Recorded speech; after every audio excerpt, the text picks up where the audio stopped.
Здравствуйте, дорогие друзья. Ну что, конечно, хочется поделиться с вами тем, чем я пообещал с вами поделиться, то есть полным переводом встречи Уэсли Кларка в Институте по стратегическим исследованиям, военном институте с ведущим Эллиотом Коэном. Эта встреча произошла уже, наверное, дней 10 как, и, конечно, я обещал вам это сделать. Все со мной этим поделился Юра Табах. Мы сделали с ним большой разговор, сравнительно учитывая, что он находится в Украине, и мы с ним сделали этот большой разговор о том, собираясь прокомментировать по ходу прямо на английском языке, но мы поняли, глядя друг на друга, что, в общем, это вряд ли получится, потому что текст достаточно интенсивный, и трудно его переводить, вырывать куски, перематывать, а вдруг мы что-то пропустим. Конечно, наизусть это никто не учит. Но, тем не менее, я пообещал это сделать, я это сделал, и это... Ну, вот у Сергея Любарского мне тут приводится пример. Конечно, я работу Сергея очень уважаю, и он сделал программу на эту тему. Он перевел, по-моему, минут 15 или 20 с помощью искусственного интеллекта. У меня, ну, Сергей, как мы знаем, он часто говорит, что он занимается big data, он занимается accounting, то есть бухгалтерией. У него в этом есть большая сила. Я лингвист. Для меня то, что делает сегодня искусственный перевод, искусственный интеллект, этот перевод, машинный и так далее, особенно когда разговор касается очень тонких материй, очень серьезных таких вот стратегических поворотов, абсолютно, ну, 60-70% только попадает в точку, и то числительные искусственный интеллект не может схватить, пол он не может схватить. Один из ярких примеров, с чем я столкнулся, когда Уэсли Кларк в этом интервью говорит, что мы убрали наших инструкторов из Западной Украины в процессе, на каком-то этапе вот этой вот широкомасштабной агрессии, как принято говорить, ну, войны, короче говоря, уже горячей войны против Украины со стороны России, когда мы брали наших инструкторов Западной Украины. Искусственный перевод, интеллект это все переводит, как там он использует слово trainers, то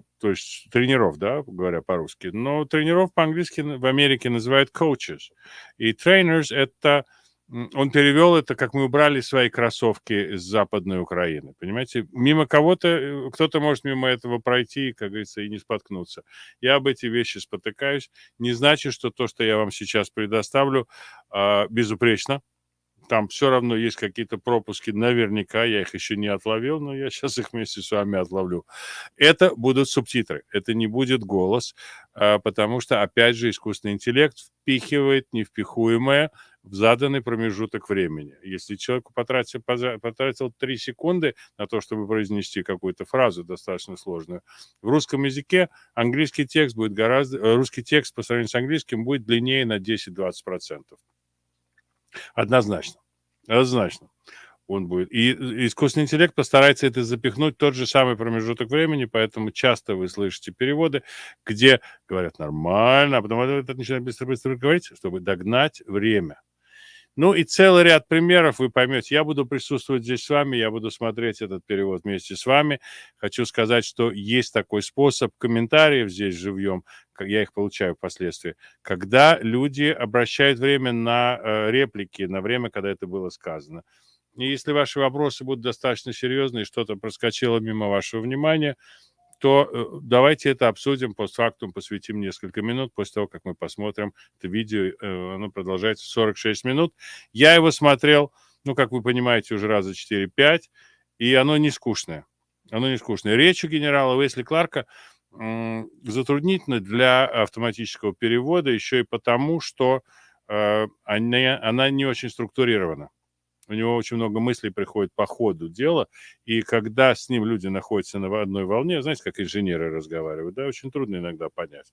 Лекторы разговаривают нормально, а у инженера сразу возникает идеи в голове, когда вот если это сюда положишь, то это же может привести к этому, а в свою очередь придет еще и третье, и четвертое, а тут нагрянет пятое, и из-за этого речь интересная, безусловно интересная, вы услышите английский язык, и Уэсли Кларка, очень известного американского военного, немножко политика.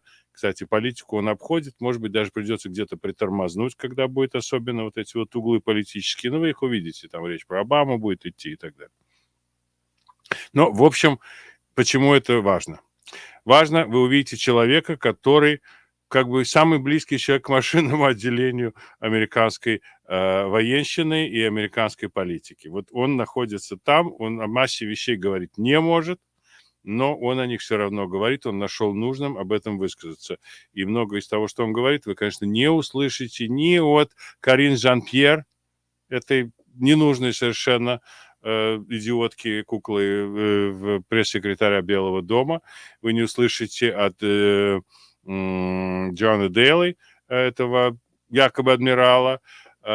Не услышите вы этого всего. В прессе это вы тоже не прочитаете. Мы об этом говорили. Ну, я-то, естественно, не военный человек. Я об этом сужу из того, что я читаю, из интервью, из разговоров с друзьями и с вами в переписке. Но, в общем, это дело такое, что интересно, вот этот человек, это вот тип американского военного чиновника и военного экономиста, военного организатора, занимавшего высокие посты, они все будут перечисляться в этом видео.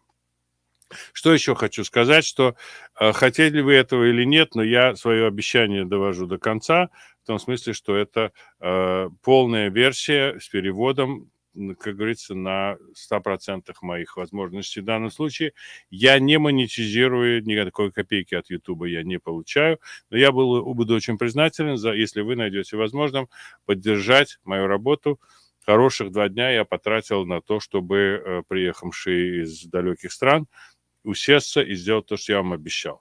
Я думаю, что это будет не бесполезно, я думаю, что это будет важно, это нужно знать в Америке, это нужно знать в России, и это нужно знать в Украине, безусловно. Так что без дальнейших промедлений, дорогие друзья, приглашаю вас посмотреть вместе со мной вот это видео, и сейчас я его вывожу на экран.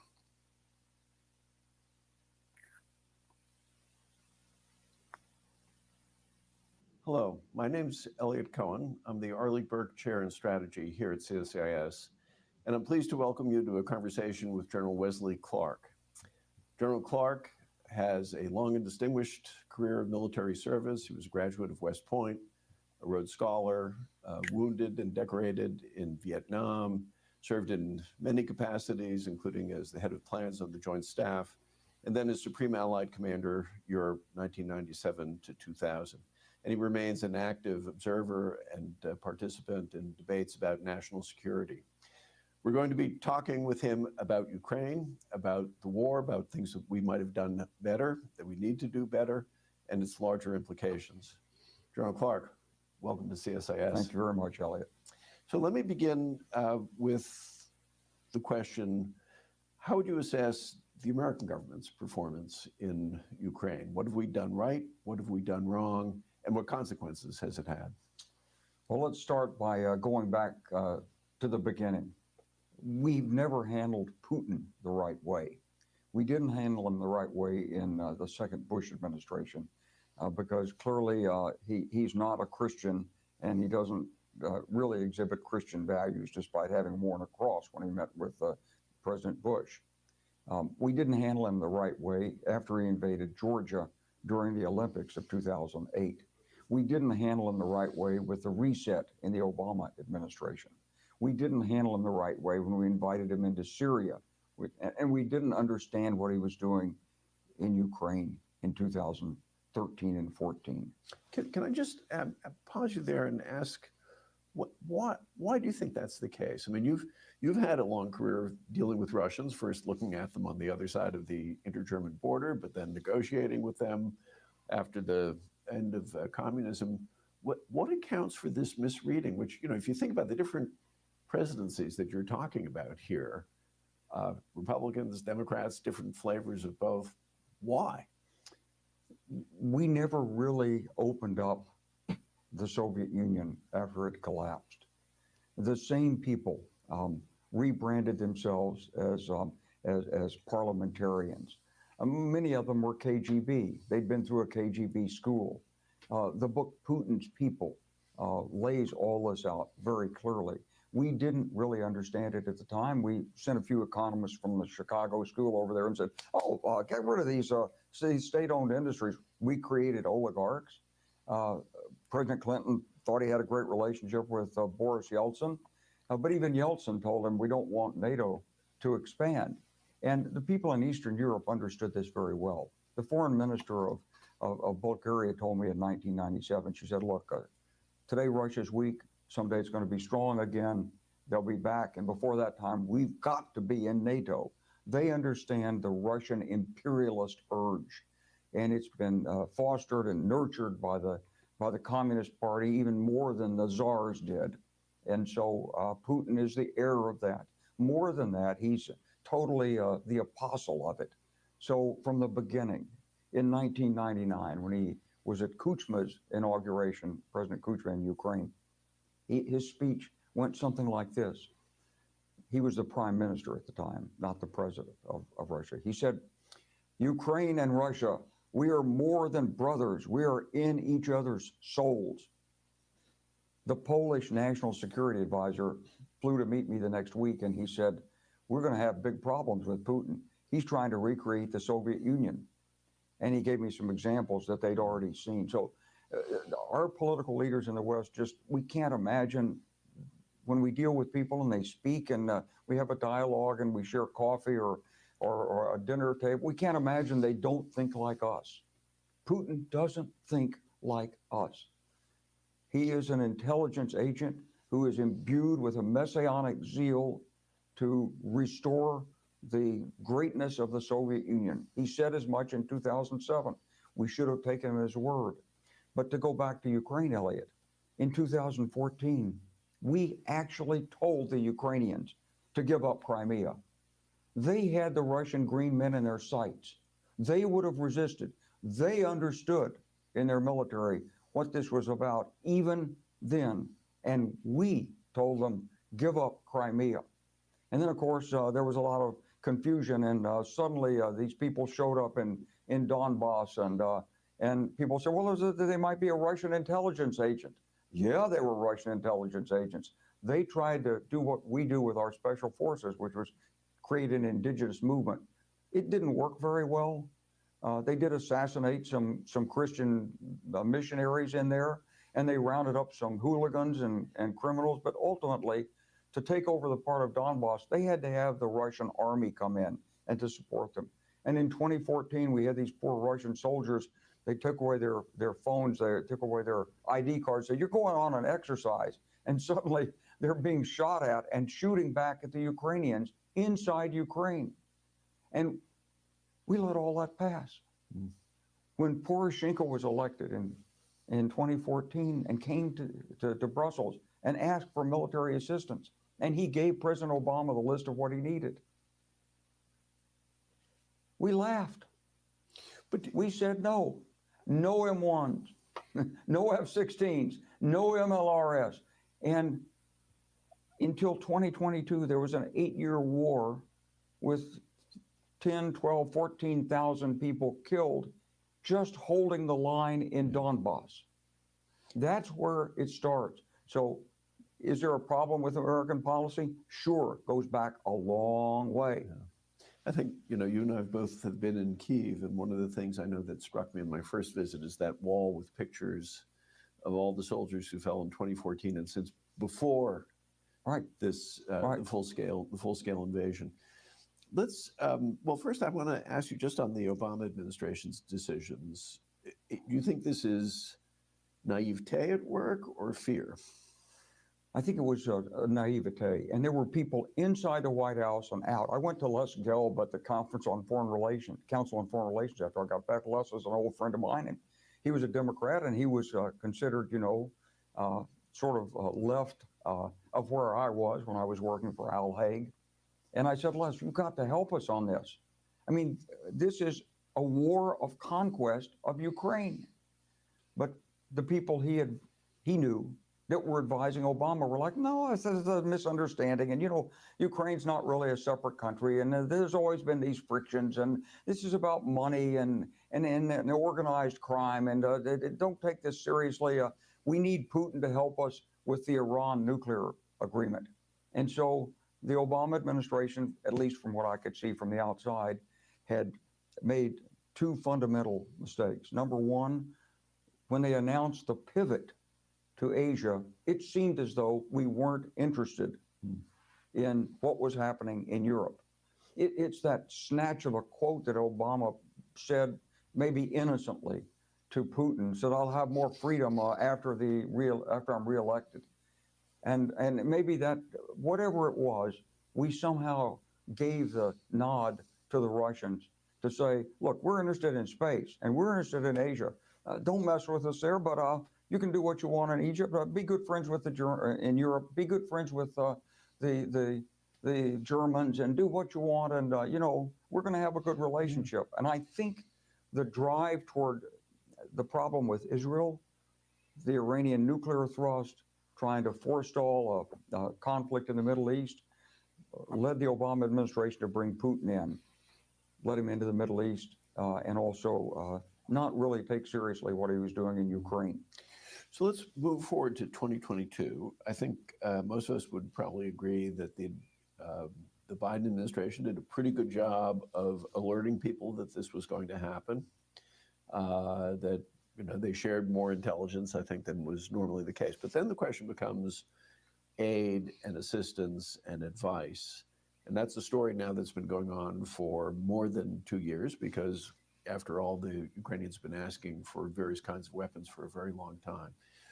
Could you assess that, and particularly assess it as a military professional, looking at the kind of assistance we've given them, how much, when, and also the critical question of advice, because we've played a role there too. So if you'd open up on that. So Elliot, here's what I think happened, and of course we may never know the truth of all this, but when President Biden met Mr. Putin in the summer of 2021, I think they had a very civil conversation, and according to the readout, President Biden said, look, we'd like you to be a responsible statesman and so forth. At that point, we already knew that there were plans that Russia had to invade Ukraine. They rehearsed it in the spring of 2021. They moved forward, but there were some reasons why they didn't do it then. But after the Afghanistan coming apart and so forth, and having the meeting with Putin, I was rooting for President Biden to say, don't you dare go into Ukraine. We will block you, we will oppose you, and you will fail. But apparently, it was a very gentlemanly conversation. Then the information started to come out as the Russians maneuvered in the fall of 2021. And apparently there was a meeting between the head of the Central Intelligence Agency and either Putin's number two, Patrushev, or Putin himself. And we don't know the details on this, but somehow I'm sure it was like we told the Russians, don't do this. Don't invade. This is a big mistake. Don't do it. And Putin or his guys probably said, what are you talking about? That's not even a country. That's just Ukraine. That's part of Russia. That's like us telling you, you can't do anything in Texas. This is our country. And then it must have morphed into something different, in which there were red lines discussed. Maybe like, if you go in there, you're risking a confrontation and something. Well, if you don't give the Ukrainians weapons to strike us, maybe you'll be safe in NATO, and we won't hurt NATO at this point. Or maybe there was some exchange like that. Somehow, red lines must have emerged from this, because from the beginning, we were worried about red lines, Putin's red lines, not our red lines. Now, the Secretary of State was giving speeches about the importance of the rules-based international order. To me, what that meant was national boundaries, legitimate boundaries, they're sacrosanct. But instead of standing on that principle, as the attack approached and the day of the attack, and it became more and more ominous, we pulled our trainers out of the Yavoriv camp in Western Ukraine, where they could have served as a deterrent. There were a number of us said, this thing's getting bad, send an air expeditionary force to Romania. Put the ambiguity in there that will underscore American deterrence. But we didn't do that. We made sure we didn't do that. And when it came time in the second or third day of the operation, when it was clear we were going to have a problem with air power, there were some of us who suggested to the White House, you need to, don't give up the airspace to Russia. It belongs to Ukraine. If you believe in the rules-based international order, you have to act on that belief. That's our airspace if Ukraine says to come in, and we should support them with that. Harry Truman did it in 1950. But instead, what we said is, oh my God, no, we don't want a confrontation with Russia. We mouthed the words of the rules-based order, but we didn't act on them. And then all the military assistance we gave was penny parceled out. It was agonizing in the White House. It must have been really difficult. What are the red lines? What will Putin do? Can the Ukrainians, and there were a lot of excuses. The Ukrainians aren't smart enough. Well, they got more educated people than we do in our armed forces, to be honest with you. Much better science and technology in the schools in Ukraine than we have in the United States. Well, the terrain is no good for an M1 tank. Really? Then why do we sell them to Poland? Well, they're not, it's too complicated. Really? So we left them in Iraq and the Egyptians have them. The Ukrainians can't? I mean, it was a combination of double talk, misleading information, requests that weren't answered. Do you think that was on the military side as well as the civilian side? Yes, Because I think there was a certain arrogance in our military. Now, look, I'm sorry, we did a lot of things right, okay? I don't want to say we didn't do everything right. We built the alliance, we got out the warning, we held NATO together, we didn't have a confrontation with Russia. Okay, plus. But you're asking me, how could it have gone better? So I take all those things for given, as givens. Of course we tried to build an alliance. Maybe Donald Trump wouldn't have, but we did. And we did that very well. And we won the information war at the beginning because we alerted everybody. Дональд Трамп бы what was going построил on. I don't want альянс, я my вас уверяю, friends, друзья. Это to один из think that, моментов, когда я знал, it's что я не all negative. промолчу. It could have been a lot worse. And we did give them stingers and some javelins. Not enough. But really, we're in the fourth phase of Автоперевод the war. перевел стингеры The как first колючие предметы, the например. failed Russian offensive. They weren't ready. They didn't Колючие-режущие. understand. The second phase was the Ukrainian grab everything and build up. The third phase, the counteroffensive, which ran into the big barrier system. And now we're in the fourth phase. And the point is, we've got thousands of tanks in the United States. We've sent 31. We have a whole fleet of A-10 warthogs out there sitting in the desert. We're going to get rid of them. They're still sitting there. We have hundreds of F-16s that are around. And we delayed it and delayed it and delayed it. We have ATACMs that are obsolete. We've still got 155 dual-purpose ICM munitions that we didn't send. It was measured, the response was measured, it was Кассетные calibrated. снаряды And what many 155-го of us in the military калибра. try to say is, look, I understand, the policy is we don't want Ukraine to lose and we don't want Russia to win. Okay, that's the policy. But you can't calibrate combat like that. You either use decisive force to win or you risk losing. And what's happened is we refuse to give the Ukrainians decisive force or the means for decisive force when they could have won more easily. And instead, we've sort of bled out our Ukrainian force. And we've got guys in their 30s and 40s in there fighting. And some of them have been in the line for a year, 2 years. The Ukrainians had to put reservists in. They had to put people in there who drove their own POVs up to the front line and dismounted and walked in with nothing but AK-47s and a helmet. Some of them didn't even have a helmet.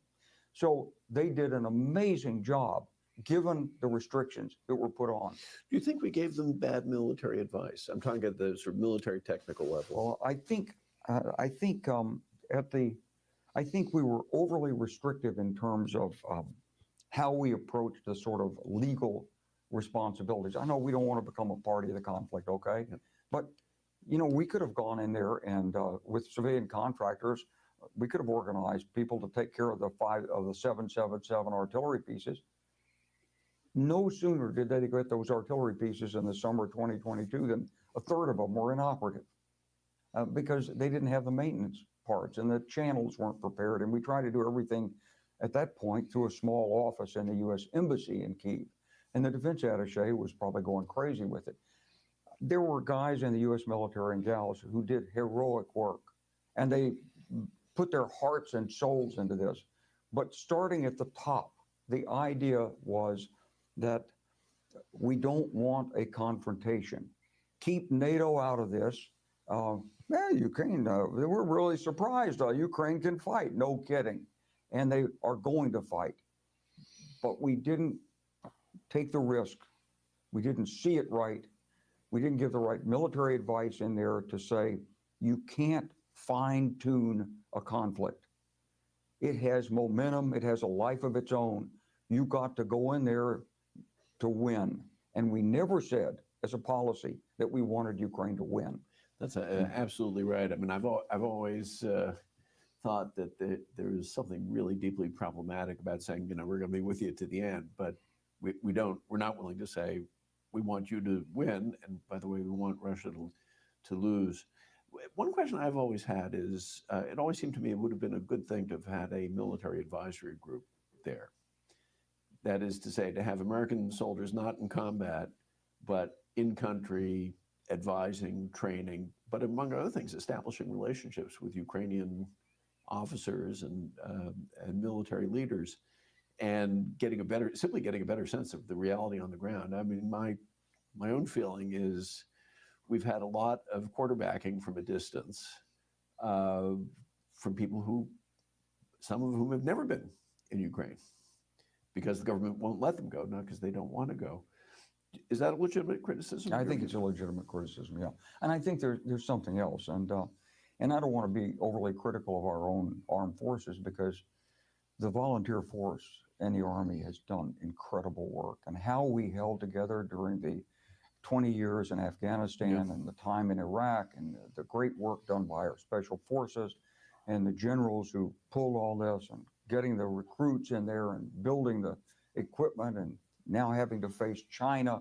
I mean, it's just that what happened is that the expertise of facing the 8th Guards Army across the inter-German border was lost in all of that. And could you explain what you mean by that? Because I mean, I think you and I both know that. During the Cold War period, we had about 300,000 U.S. Army in Europe.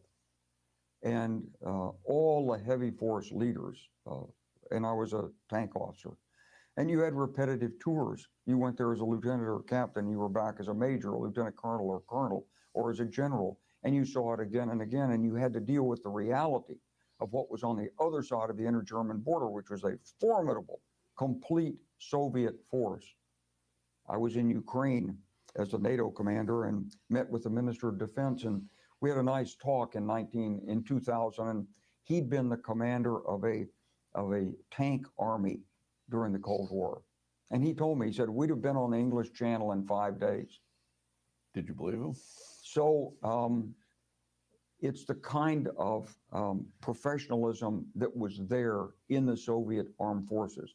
It wasn't like our armed forces, but they had a powerful group of artillery, tanks, pushing the East Germans first, radio electronic combat, non-eye safe laser rangefinders on their tanks, so they had blinding weapons. As one of their Spetsnaz guys told me, he said, before the war ever started, we would have assassinated all of your generals. We knew where everybody lived, and we would have had the people in there. One guy told me, he said, no, I came across many times as a truck driver to Rotterdam, and we looked all through your forces and reconned everything. So, but the leaders who did that, they're retired. The intelligence assets that we had, who spent a career studying the Soviet Union, they were gone. They became terrorist experts or something else. And so during this critical period leading up to the conflict, we didn't have the eyes and ears focused. We didn't really understand what was going on. It probably didn't get up to the policy network. But for whatever reason, we started at a huge disadvantage. And our armed forces leaders were suddenly looking at China and long-range fires. And suddenly it's about tanks and trenches and and obstacles. And so I think there's a lot of learning that has to come out of this. I would love to see a group of retired generals who, there's still some alive, who really worked it during the Cold War as advisors in there, but that hasn't happened. And so we could have done more even within the framework of the policy. Could we shift a bit? I mean, time is flying by. Could you give me your assessment of where you think the war is today? You know, you said that there are 4 phases. We're in the middle of the 4th phase, which is a Russian offensive. It's had a major success in terms of taking the town of Divka. Could you talk about, well, where do you think this goes from here? What are some of the following phases? I mean, there are obviously different branches and sequels here, one of which is, of course, crucially, the American election. But could you walk us through your expert analysis of the war? Well, I think if we pass the assistance bill and we treat Ukraine the same way in crisis as we treated Israel. In 1973, we actually took stuff out of our own forces in Germany and flew it into Israel. And we needed to have done so. And we're doing almost that today. If we treated Ukraine that way and actually brought the stuff to them and really got it distributed, we could stabilize where we are right now.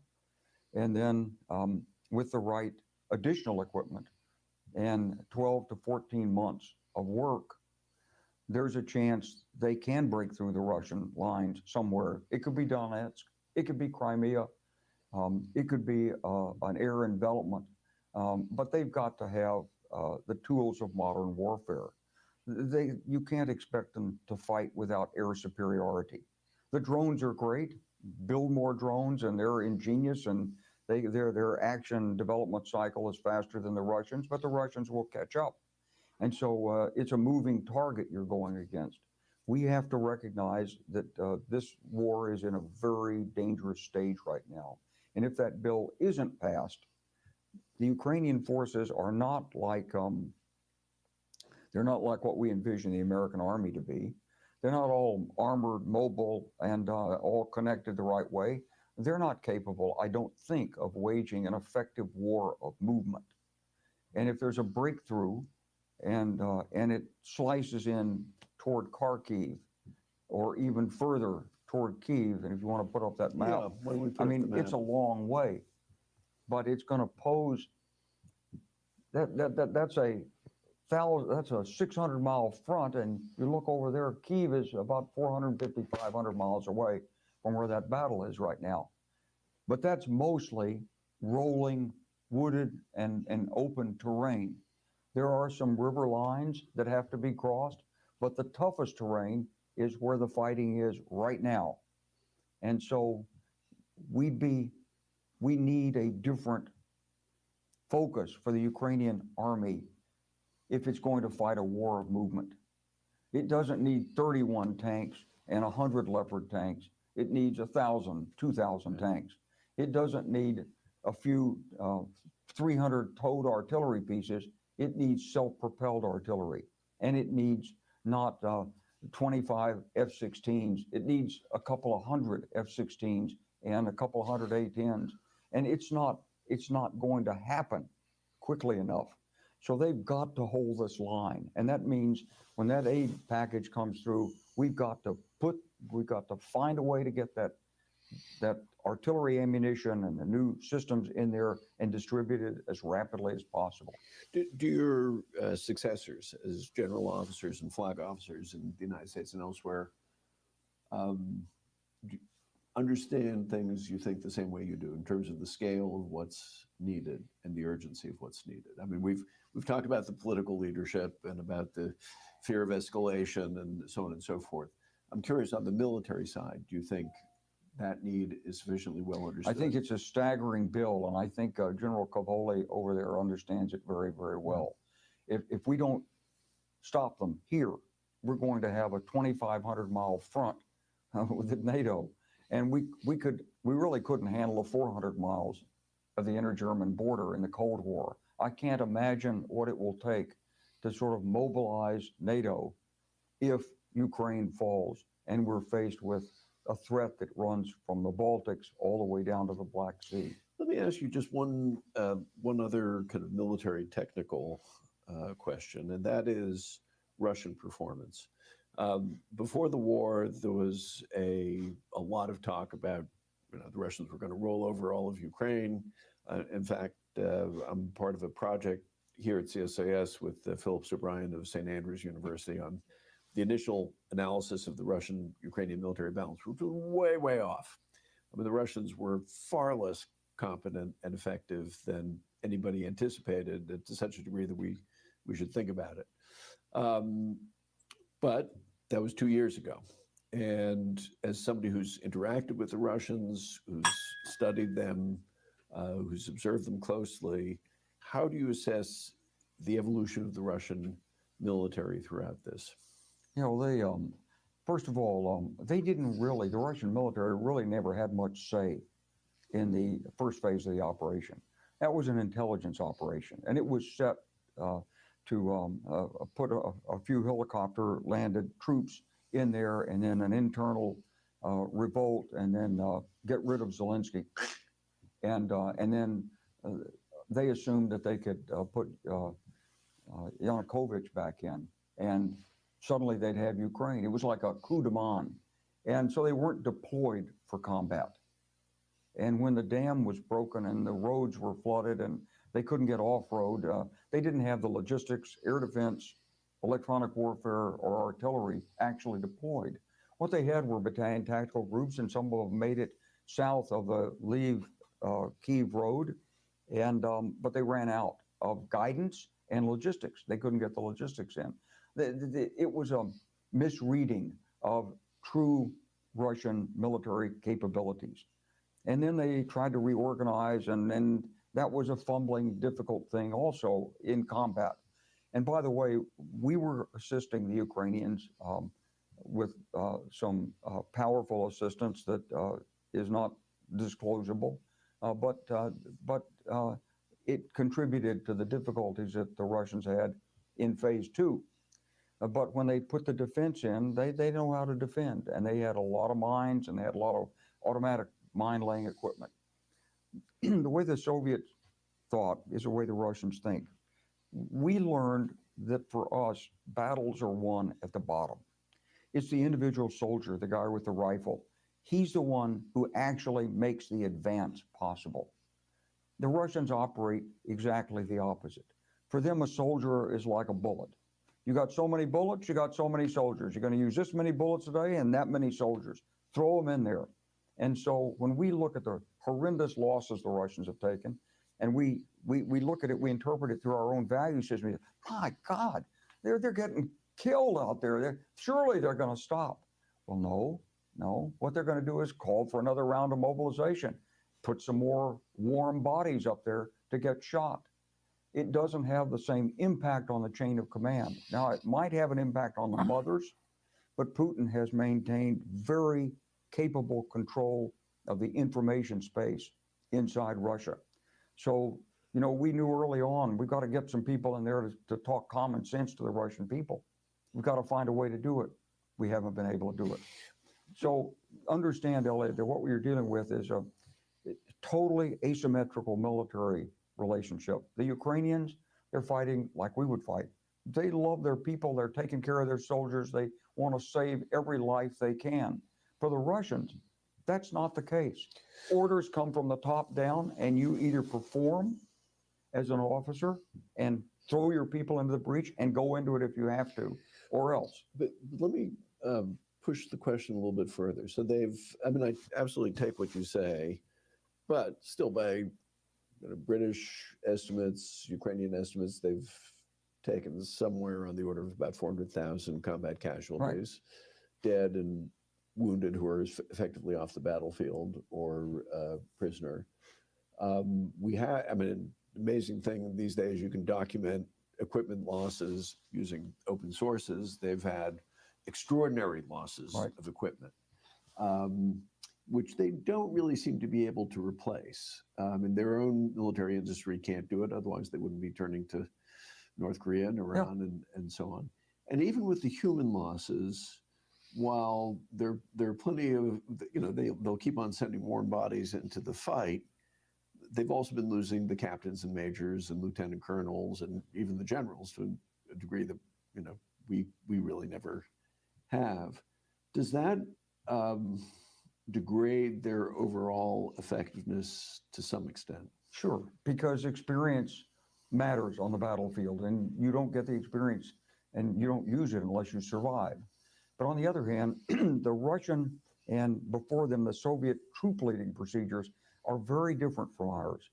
Could you say a little bit more about that? So in the Western Army, and the way we've tried to work with the Ukrainians over the years, is the troop leading works at the bottom. You get a mission, it's a zone, you give it to the commander down below you, he thinks about it, he subdivides it, gives it down, and then it rolls back up. And in the Russian system and the Soviet system, it's all done on norms, so that this unit for an attack has this zone, and the commander plans the operation. In the American and Western system, we teach a staff work. The staff in the Russian system only does the execution. The plan is the commander's, and he alone is responsible for it, and he must do it. And what this has historically done is made the Soviet system very flexible at the top and very casualty prone at the bottom. And it's the exact opposite of the way we've tried to work. So the losses they've taken would have been absolutely totally destructive for a Western force.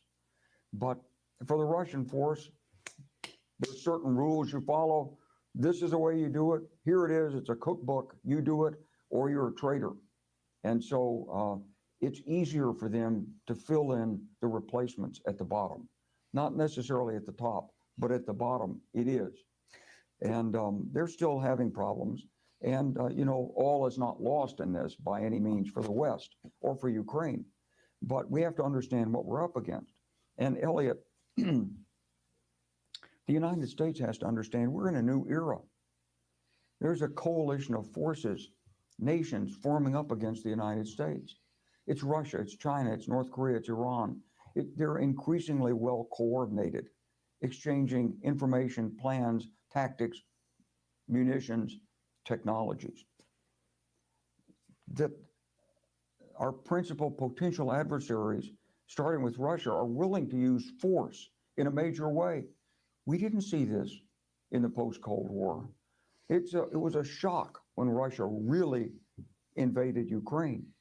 And we're looking at China, we're looking at Iran, we're looking at North Korea, which has just said it's no longer aiming for a nice peaceful reunification with the South. So the third thing is that our nuclear deterrent is in play in a way it hasn't been before. Say more about what you mean by We've that. taken the nuclear deterrent for granted since the end of the Cold War.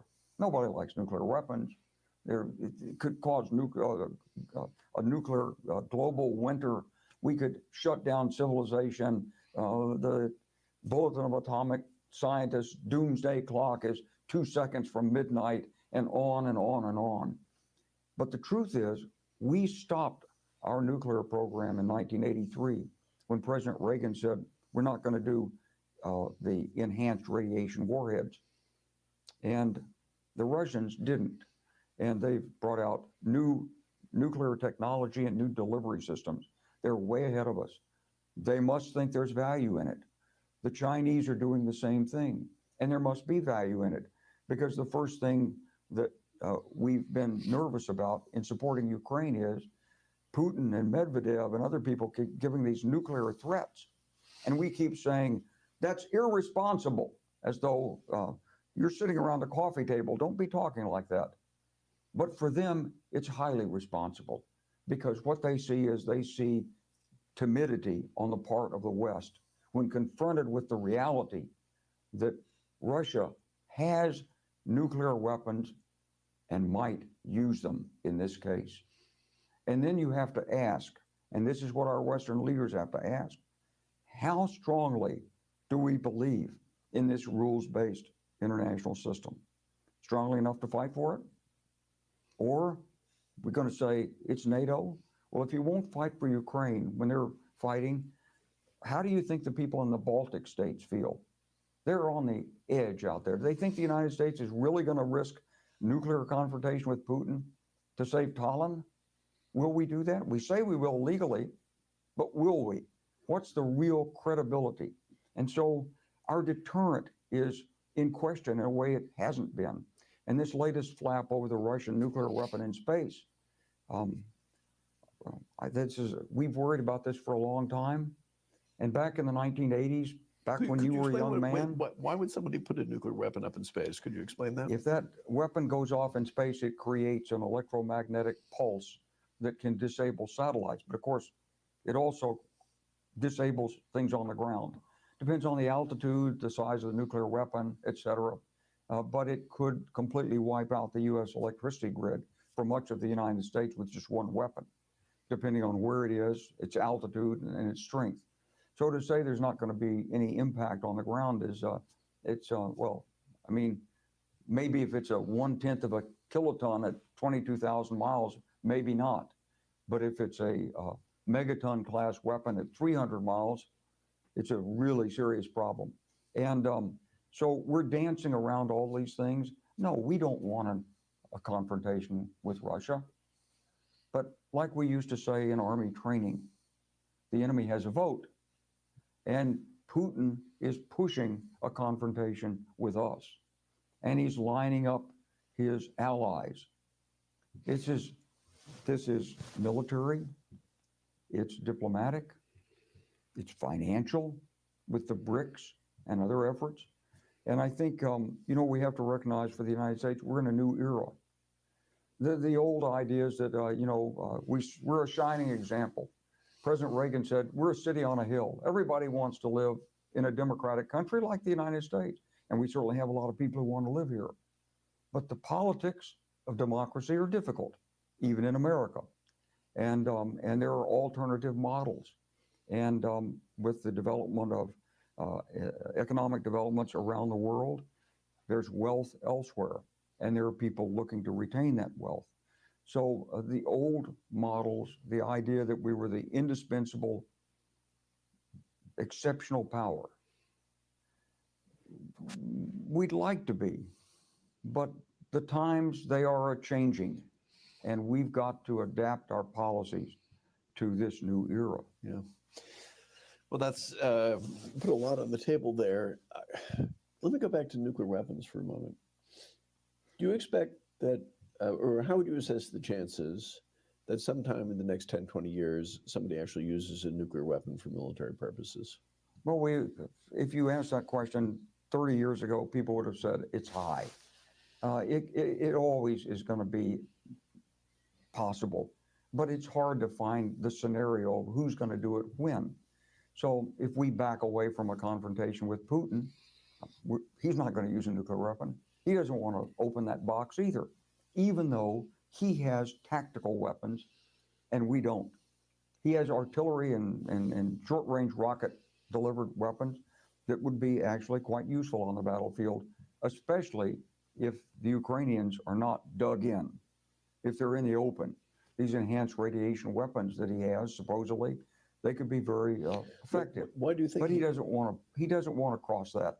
China doesn't want to cross it. They want us to give without raising the conflict to that level. So it's what Putin said. Give back Ukraine. Unroll NATO.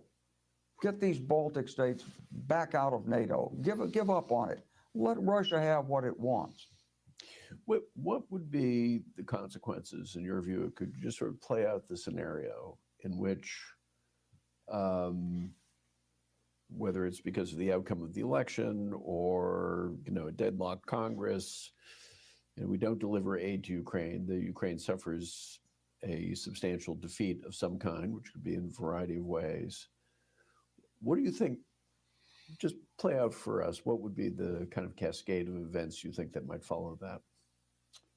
Well, I think in some countries in Eastern Europe, you might have changes of government. because there are Russian tendrils everywhere, especially in Eastern Europe. And people say, well, this is too dangerous. We don't have our army together. NATO can't really protect us yet. We've got to buy for time on this. So we've got to sort of acquiesce to certain things. I think that's the normal way that diplomacy unfolds in something like this.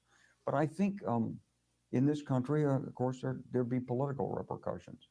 I go back to the Vietnam War, and I'm a little bit older than you. I was at Oxford in 1968 when Tet happened. And just before that, in the months before that, the American commander had said, there's light at the end of the tunnel. We're successful in Vietnam, it's going to be over pretty soon. Suddenly, there was what looked like a catastrophe. And out of the woodwork came these incredible forces that overran major parts of Vietnam, northern part of South Vietnam, and even got inside the American embassy and onto our air bases. And in the American news media, it was portrayed as a catastrophic defeat for the United States. Well, it wasn't actually. It was a military defeat for the other side. But we lost the war of public opinion. And a lot of the support for by the United States to Ukraine has been premised on the idea that these brave, plucky Ukrainians can show the big bad Russians that they're not 10 feet tall. Democracy's going to win. But in Tet, that support for Vietnam was punctured. And one thing you have to respect about Vladimir Putin and the Russian intelligence network is they are students of history. And they see this, and they're looking at this. And they would love to have a repeat of Tet in the spring of 2024. Well, that's a pretty dark note on which to end the conversation. But I think, there's probably no human endeavor about which it's more true than war, that it pays to be sober about what the possibilities are. So, well, Elliot, I think, we have to look at it with as much balance as possible. The Ukrainians have done a magnificent job, and we've given them a lot of support, but we didn't give them sufficient support at the right time, in my view, to be able to take advantage of Russian disorganization. And now, as General Zaluzhny said, it's a positional war. And if we're going to commit to the success of the international rules-based order, then we've got to help Ukraine restore its legitimate boundaries. Otherwise, it's a Russian victory. And it's the beginning of the unraveling of that order. Agreed. And on that note, General Clark, thank you so much for joining us. Thank you.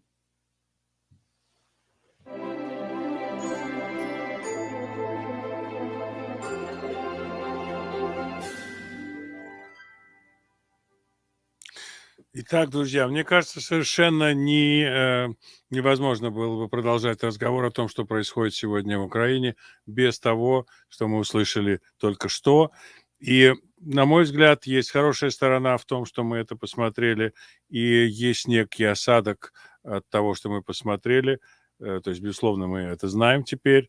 Но есть и негативные стороны. Хочу сказать о хорошем, конечно, безусловный, безупречный генерал четырехзвездный Уэсли Кларк показал нам, по крайней мере, то, что есть люди в Соединенных Штатах, которые видят большую картину, которые следят за происходящим, которые могут правильно произносить все названия всех городков и имена всех украинских руководителей. Абсолютно нормальный, образованный человек с нормальным, выше среднего диапазоном внимания. Ему 70 лет. Он прошел через массу испытаний, был ранен, провел большое количество и на штабной работе, и на руководящей работе, и непосредственно, как он говорит, офицером-танкистом. Просто было удовольствие на него смотреть, такой прекрасно настроенный человеческий инструмент. с эмоциями, с пониманием, опять же, и непонятно, почему, это говоря о плохом, почему этих людей мы видим так мало, почему им так дают мало времени на каналах, где, собственно говоря, насаждают представление о том, что происходит в Украине, и роли Соединенных Штатов в том, что происходит, как это все развертывается. Конечно, открывает глаза нам то, что есть люди в американском правительстве, желающие победы Украины просто на условиях таких, каких это имеет смысл, честно говоря. Другая победа, кроме изгнания России за границы 91 года, не имеет никакого смысла абсолютно. Это не будет победа. Точно так же, как не было победы то, что Киев не взяли за 3 дня. Российские, как подтверждает генерал Кларк, штурмовые силы, этот первый отряд, который не имел особенно много общего с вооруженными силами, а был просто группой, которая вот должна была шапкозакидательством и чрезмерной жестокостью взять Киев за 3 дня. Это не получилось. Здравые мысли, опять же, по поводу того, почему Россия, то у России там сидят с отвертками и пинцетами, собирают танковые стволы, нам показывают это люди в нарукавниках и в общем, какие-то ботаны сидят там, делают эти танки и дроны, то нам говорят, что совершенно поставлена потрясающая машина военная российская, и они делают танки, пекут как блины, и все там классно. Тут же выясняется, что необходимо совершенно закупать это все железо у Северной Кореи, закупать у Ирана, закупать у Китая. Понимаете, да, какая паранойя сеется в нашей массовой информации, и не без участия российского, так сказать, отряда «Октябрят», которые орудуют по всему миру. По всему миру и очень легко подкупают американцев, работающих в мейнстрим-медиа в частности.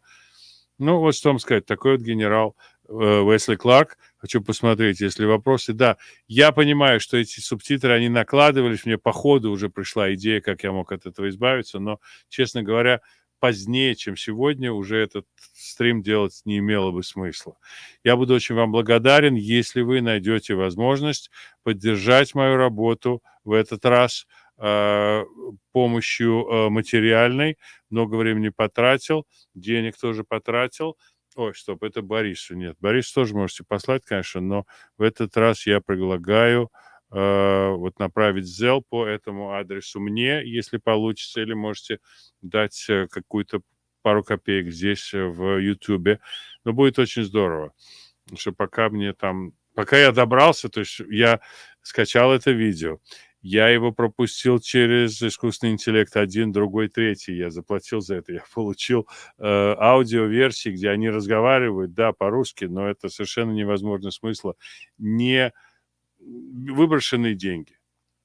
Хотелось бы компенсировать, буду оспаривать, конечно, но, короче говоря, как вы можете, поддержите. Больше не буду об этом говорить. Да, и, в общем, эта работа интересная была. Я перевел, в конце концов, на английский язык это все полуавтоматом. Я перевел это на русский язык, и потом я уже оттачивал русский язык, потому что, опять же, вот как я говорил, там эти кроссовки появились в Западной Украине, и колющие режущие предметы, как перевел слово «стингеры», искусственный интеллект. Пока еще он далек от совершенства. Если это не инструкция по пользованию там молотком или ножницами, то очень рекомендую перепроверить, честно вам скажу. Да, но возвращаясь к разговору, который только что мы прослушали, вы понимаете, кто-то сказал, я первый раз об этом прочел у Марка Стайна, но я думаю, что это кто-то сказал до него. Вы силой воли выиграть не можете ничего, а вот проиграть в любой момент. Вы не можете пожелать себе победы. То есть вы можете пожелать, конечно, но не факт, что вы выиграете. Но если вы скажете, все, больше я не сопротивляюсь, вот это вы можете сделать безупречно. Это залог и секрет нашей цивилизации. Поэтому, друзья, еще много интересных разговоров будет. В понедельник, я надеюсь, у нас будет очень интересный разговор и очень долгий разговор. Мы начнем в 9 часов, не скажу с кем, но вы знаете этого человека. И это будет тоже у нас комментарий к некоему медийному, как это называют, инфоповоду, называют его профессионалы. некоему продолжительному инфоповоду, произошедшему несколько дней тому назад. Все это произойдет в понедельник вечером в 9 часов, а в воскресенье будет вечером, опять же, в 9, будет Ирина Цукерман, с которой я собираюсь поговорить очень строго. Потому что похоже, что вся история с Александром Смирновым, о котором я говорю уже несколько дней, человеке арестованном дважды, спрятанном, сейчас вот Сергей Любарский нам рассказывает, что это суперагент и супершпион, тоже не факт. Но Ирина как-то эту историю просто спустила на тормозах, сказала, что это как бы он просто болтун. Не похоже. Что это такое? Это что-то третье, это что-то четвертое. Как вообще движется вот эта вся история? И что мы можем судить? Я могу сказать, что мы судим по тому, что нам рассказывают люди такие, как Уэсли Кларк, люди такие, как Джо Байден, люди такие, как Камала Харрис. Мы смотрим на них, мы читаем их как открытую книгу, они в этом даже не предполагают. Но мы будем в этом всем разбираться. Огромное всем спасибо, кто был, кто слушал. Опять же, извините, что заставил читать, но это хороший вариант для того, чтобы улучшить английский язык. Вот, когда вы слышите и видите перевод, который я сделал максимально близко к смыслу. Там опять же такая вещь. Вот понимаете, как... Извините, я уж тут... Моя кухня, да, я не могу оставаться равнодушным. Иногда люди путают слова. Например, Уэсли Кларк хотел сказать, что у России есть щупальца везде. Вместо слова tentacles, щупальцы, в Восточной Европе он имел в виду, он сказал tendrils. Что такое tendrils? Выражаясь языком энтомологов, это усики вот у бабочек, это tendrils. Это где-то в элементы цветка могут быть tendrils тоже. Но это не совсем то, что он имел в виду. И когда ты говоришь, что у русских везде усики, вы как бы думаете, что о чем тут вообще этот уважаемый человек рассказывает нам. Какие там могут быть усики. У Гитлера усики. Вот это все мелочи, которые просто мимо которых я пройти не могу, и не могу вам предложить вот этот полуфабрикат. Это даже не Макдональдс, это даже не искусственного мяса бургер. Кто бы мне ни говорил, что у него вкус замечательный, и он звучит, на вкус он совершенно как настоящее мясо. Это люди, которые говорят про замечательную рыбу-тунец, что она на вкус совершенно как цыпленок, недостойны жизни и свободы. Друзья, всего вам доброго, до встречи. Ну вот информация к размышлению. Увидимся завтра утром.